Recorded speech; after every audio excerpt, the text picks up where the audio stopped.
কি ভাবছি আর কি হয়েছে, ভাবছি একটু বড়া করব, তো না বড়া না করে আমার দেবর আচমকা এসে বায়না করলো যে একটু কোপ্তা করার জন্য। তো আমার দেবরের বায়না মানে আবদার পূরণ করার জন্যই চলে গেলাম কোপ্তা করার জন্য। তো আজকে কোপ্তাটা কিন্তু অন্যভাবে করা হয়েছে, এখানে কাঁচা কলা দিয়েও না বা গরুর মাংস দিয়েও না, আমি একেবারে নতুনভাবে আমরা একটু কোপ্তা করেছি। এই সব আইডিয়া আসে আমার দেবরের মাথা থেকে, ও আইডিয়াটা দিল, তো যেভাবে বললো সেভাবেই আমরা আবার রেডি হয়ে গেলাম, তো করে নিলাম কোপ্তা। তো চলুন শেয়ার করি আমার ফলোয়ার্সদের সঙ্গে একটু নতুন আঙ্গিকে। তো যারা খেয়েছেন তারা তো খেয়েছেন, আর যারা খাননি আমার মতো তারা অবশ্যই দেখবেন। আসসালামু আলাইকুম, চলে এলাম আমি আমার রান্না করে। এখানে আমরা ওই যে ডালটা ব্লেন্ডারে একটু ব্লেন্ড করে নিয়েছিলাম, আর ব্রয়লার মুরগির মাংস দিয়ে আজকে কোপ্তাটা করেছি। ব্রয়লার মুরগি সিদ্ধ করে এখানে হচ্ছে ব্লেন্ডারে ব্লেন্ড করে নিয়েছি। হ্যাঁ, তবে আমাদের মাংসের পরিমাণটা ছিল অনেক বেশি ডালের চাইতেও, কোপ্তাটা খেতেও অনেক দারুণ হয়েছিল। আর এখানে কাঁচামরিচটা ব্লেন্ডারে ব্লেন্ড করে নিয়েছে আমার যা।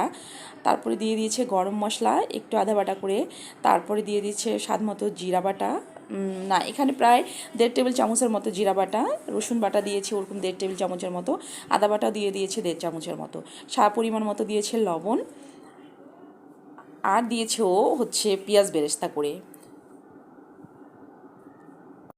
তো আমার যা আবার এখানে পেঁয়াজ বেরেস্তা করে দিয়েছে, ও বলতেছে আপু এখানে পেঁয়াজ বেরেস্তা করে দিলেও কিন্তু অনেক মজা হয়।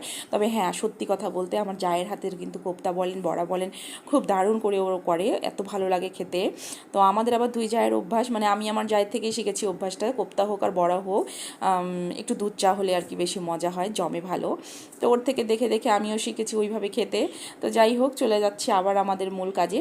এখানে ও ভালো করে ম্যাশ করে নিচ্ছে, সব কিছু মিলায় একদম ভালো করে একদম মানে মিক্সড করে নিচ্ছিল। তো এখানে আবার বেসন দিয়ে কোট করে নিচ্ছে, তো আমার দেবর বলছে বেসন দেওয়ার দরকার নেই, ওটা এমনিতেই হয়ে যাবে। তারপরে আমার দেবর আবার সুন্দর করে ভাজাভাজির কাজে চলে গেছে, আর আমি করছিলাম ভিডিওটা। ও হ্যাঁ, এর মধ্যে কিন্তু একটা ডিমও দেওয়া হয়েছে, যেটা স্কিপ হয়ে গেছে কোনো কারণে, আসলে ভিডিও করার ইচ্ছা ছিল না আমার, যা বলছে আপু ভিডিও করেন ভিডিও করেন। তো এই হলো অবস্থা।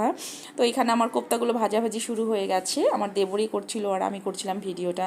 বিশ্বাস করুন এতটা দারুণ হয়েছে খেতে কোপ্তাটা। অবশ্যই যারা বাসায়, তো আমাদের ব্রয়লার মুরগি কম বেশি সবারই থাকে ফ্রিজের মধ্যে, 2-3 পিস একেবারে নিয়ে নেবেন বুকের মাংসটা। বুকের মাংস 1 পিস হলেই হবে।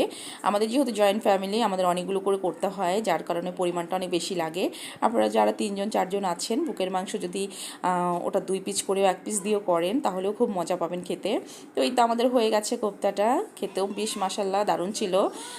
তো আমরা একেবারে গরম গরম চা করে এইভাবে কোপ্তা নিয়ে খেয়ে ফেলেছি, এত ভালো লাগছিল।